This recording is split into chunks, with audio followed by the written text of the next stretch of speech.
Hello dear student, welcome to life science concept. तो student, again मैं आपके लिए सीएसआर एमसीक्यू लेकर आया हूँ। प्लांट फ्यूचर के अपन अभी एमसीक्यू सॉल्व कर रहे हैं। तो ये जो क्वेश्चन है ये भी सीएसआर का क्वेश्चन है। ये सीएसआर जून 2023 का एमसीक्यू। ठीक है। तो सीएसआर जून 2023 एमसीक्यू। तो अपन देखते हैं कि क्वेश्चन क्या बोल रहा है। देखो, इन्होंने क्वेश्चन में बोला है कि during water stress ABA increases dramatically in leaves causing stomatal closure.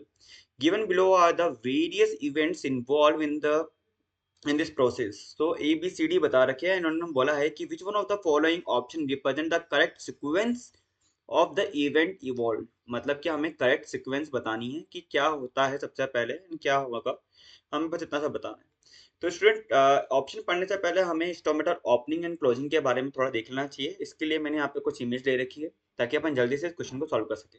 तो सबसे पहले हम देखते हैं कि देखो, इन द एब्सेंस ऑफ जो एब्सिसिक एसिड होता है उसके एब्सेंस में क्या होता है कि यहाँ पे जो रिसेप्टर होता है जिसका नाम है PYR, PYL एंड RCAR। ठीक है। मैं कैसे याद कराता हूँ इसको, मैं ऐसे याद कराता हूँ। PYL को मैं बोलता हूँ पायल, एंड PYR को बोलता हूँ प्यार, पायल का प्यार, RCAR, मैं ऐसा बोलता हूँ उसको। ठीक है, नहीं तो भूल जाते हैं ना अपन। रिसेप्टर का नाम क्या है? पायल का प्यार, RCAR। ओके, ऐसा आप बोल सकते हो। ठीक है, ताकि इजिली याद हो जाए, क्योंकि अपन भूल जाते हैं इनको और ये बहुत ही इंपॉर्टेंट है। RCAR। ओके। अब देखो, पायल का प्यार, RCAR, in the absence of abscisic acid ABA, आप बोल सकते हो कि इन द एब्सेंस ऑफ अब्बा। ठीक है। ये क्या है? इनएक्टिव है। एंड इसके अब्सेंस में अब्बा के अब्सेंस में क्या हो रहा है कि PP2CS है। ये एक तरह से क्या होता है बच्चे, ये फॉस्फेटेज होता है। ये PP2CS क्या है? ये फॉस्फेटेज है। और ये क्या होता है? SNRK2S। SNRK2S क्या होता है? ये SNRK2S होता है बच्चों SNF। क्या? SNF related, SNF related protein kinase. ये प्रोटीन SNF रिलेटेड, या तो हम बोल सकते काइनेज, प्रोटीन काइनेज सब फैमिली। सब फैमिली में क्लास में आपको बताता ही होंगी चीज, सब फैमिली 2। ठीक है। तो एसएनएफ की फुल फॉर्म क्या है? अब आपको पता ही है, एसएनएफ का मतलब होता है सुक्रोज नॉन फर्मेंटेबल। फर्मेंटेबल ये कहाँ पढ़ते हैं आप? आपने एसएनएफ को पढ़ा होगा, SWI SNF, क्रोमेटिन रिमॉडलिंग के अंदर पढ़ा है अपन ने ये। ठीक है। तो यहाँ पे हमने SNF, SWI और SNF अपन क्रोमेटिन रिमॉडलिंग में पढ़ते हैं। ये क्रोमेटिन रिमॉडलिंग में मैंने पढ़ाया हुआ है। ओके, अब देखो यहाँ पे SNF रिलेटेड प्रोटीन काइनेज सब फैमिली 2 है। ये क्या होता है? ये ऑटोफॉस्फोराइल करती है, ऑटोफॉस्फोराइलेशन होता है देखो इसका। ठीक है, in the presence of abscisic acid. And ये क्या करता है? एब्सिसिक एसिड के जो फैक्टर्स होते हैं, बाइंडिंग फैक्टर्स होते हैं, उनको एक्टिवेट कर देंगे एंड जीन ऑन हो जाती है। ये जीन ऑन होने के बाद क्या करेगी? ये स्टोमेटल क्लोजिंग के लिए रेस्पॉन्सिबल होती है। बट अभी क्या है, PP2CS जो फॉस्फेटेज है वो क्या करेगा? इस SN2S को फॉस्फोराइलेट नहीं होने देगा। तो इसके अब्सेंस में क्या होगा? ये अगर फॉस्फोराइलेट नहीं है, अनफॉस्फोराइलेट है, तो ये क्या है? इनएक्टिव है। ये इनएक्टिव है तो ट्रांसक्रिप्शन फैक्टर भी क्या हो जाएंगे? ABF क्या हो जाएंगे? ये भी इनएक्टिव हो जाएंगे। ऐसे बहुत सारे होते हैं यहाँ पे ट्रांसक्रिप्शन फैक्टर, जो मैं आपको क्लास में बताता हूँ ना। SLA भी होता है, एक होता है KAT भी होता है, SLAC होता है ना, KAT1 होता है, या ABF होता है, एब्सिसिक एसिड बाइंडिंग फैक्टर होता है। ठीक है। तो ये बहुत सारे फैक्टर्स होते हैं जो इनएक्टिव हो जाते हैं। अब देखो, in the presence of abscisic acid क्या होगा? जो आपका अब्बा है वो बाइंड करेंगे किससे? पायल प्यार, RCAR से। अब ये पायल प्यार, RCAR ये क्या कर रहा है? PP2CS को क्या करेगा? ब्लॉक करेगा। क्या करेगा? ब्लॉक कर देगा, इनिबिट करेगा। जैसे ये इनिबिट होगा, कौन एक्टिव होगा? SNRK2S का क्या हो जाएगा? ऑटोफॉस्फोराइलेशन। क्या हुआ? ऑटोफॉस्फोराइलेशन हुआ। ये क्या होगा? एक्टिव हो जाएगा। ये क्या करेगा? ये फॉस्फोराइड करेगा किसको? ये ट्रांसक्रिप्शन फैक्टर है, ये ट्रांसक्रिप्शन फैक्टर को फॉस्फोराइड किया। जैसे ये फॉस्फोराइड होंगे, ये क्या होगा? फॉस्फोराइड फॉर्म में क्या होगा? ये आपका क्या है? प्रमोटर है। ये क्या है? प्रमोटर है। एब्सिसिक एसिड रेस्पॉन्स एलिमेंट बोल सकते हैं।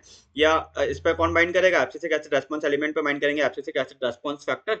एंड देन क्या होगा? ABA इंड्यूसिबल जो जीन होगी वो एक्टिवेट हो जाएगी। ओके। अब यहाँ पे अगर अपन देखें, नेक्स्ट अगर अपन देखेंगे, तो अपन ने देख लिया किसके बारे में? ये सिग्नलिंग के बारे में। ठीक है। अब ये कंडीशन आ गई। देखो, इन्होंने बोला भी है कि स्ट्रेस कौन सा है? वाटर का स्ट्रेस है इस कंडीशन में। वाटर स्ट्रेस का मतलब ड्रॉट कंडीशन आ गई है। तो मैंने यहाँ पे एक और इमेज ली है। यहाँ पे इस इमेज को हम पहले तो अपनी सिग्नलिंग पढ़ी थी, अब अपने स्टोमेटा के भी आप पढ़ते हैं। ये तो आपको पता ही है, देखो स्टोमेटा है। ठीक है।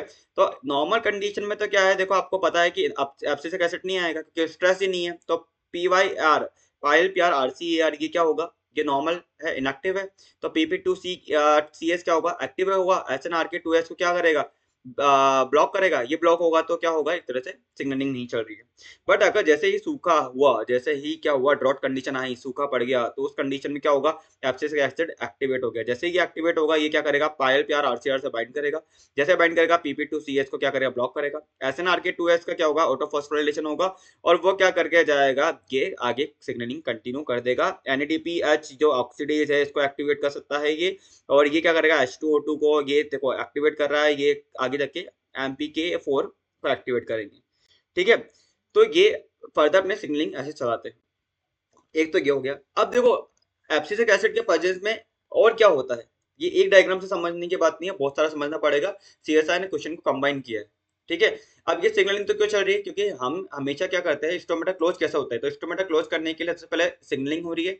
अब ये सिग्नलिंग आगे क्या करती है, देखो जैसे एब्सिसिक एसिड आके बाइंड करेगा, अब इस डायग्राम को पढ़ रहे हैं, एब्सिसिक एसिड आके जैसे बाइंड करेगा रिसेप्टर पे, तो यहाँ पे क्या होता है, आपको तो पता ही है, PIP2 पाथवे होता है, PIP2 फॉस्फेटाइडिल आइनोसिटोल वन आपका जो बिस फॉस्फेट होता है, ये पाथवे क्या करेगा, PIP2 क्या करेगा, ये क्या होता है, इन द प्रेजेंस ऑफ, ये PLC पाथवे है ना, PLC, तो ये क्या करेगा, IP3 और डैग के अंदर कन्वर्ट होगा। तो IP3 जैसे एक्टिवेट होगा, IP3 आइनोसिटल 145 ट्राइफॉस्फेट हो गया।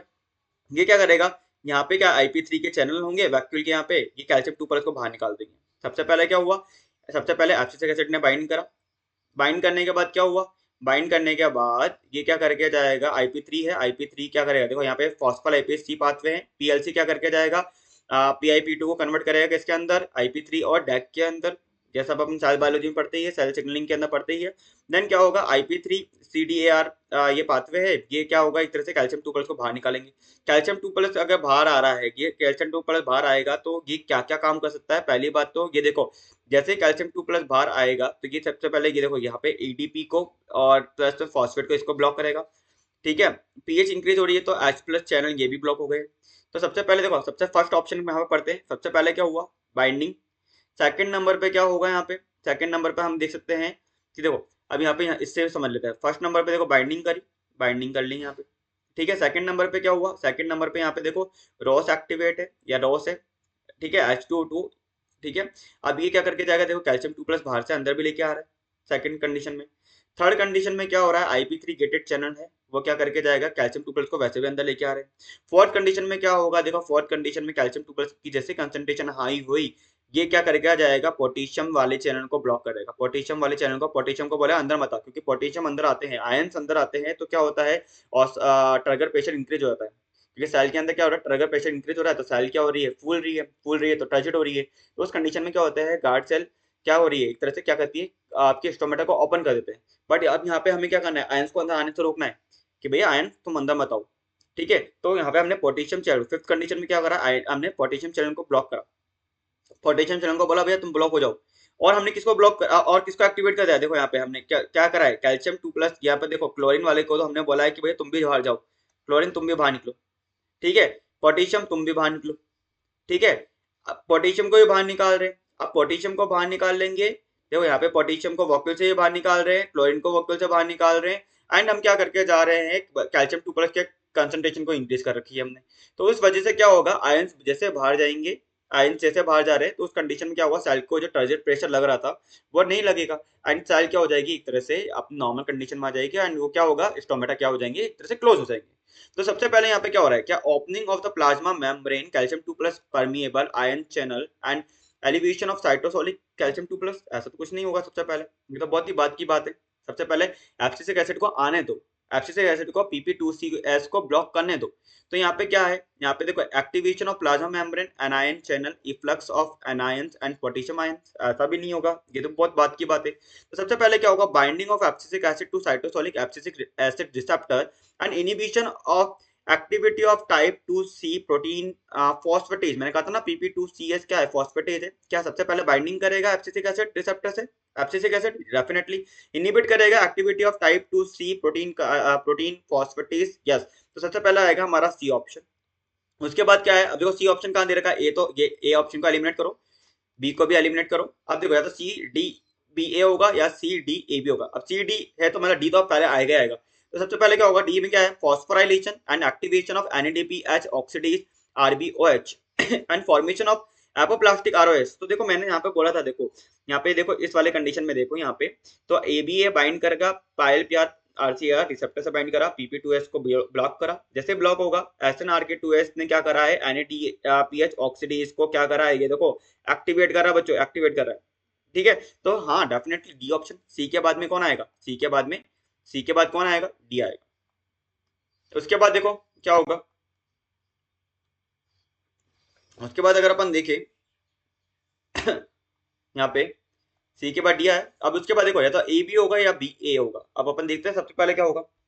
ठीक है, अब देखो जैसे ही यहाँ पे हमने क्या देखा, हमने देखा कि इन्होंने फॉस्फोराइलेशन किया है एंड एक्टिवेशन किया है NADPH oxidase and RbOH and formation किया है ऑफ ऑपेप्लास्टिक ROS।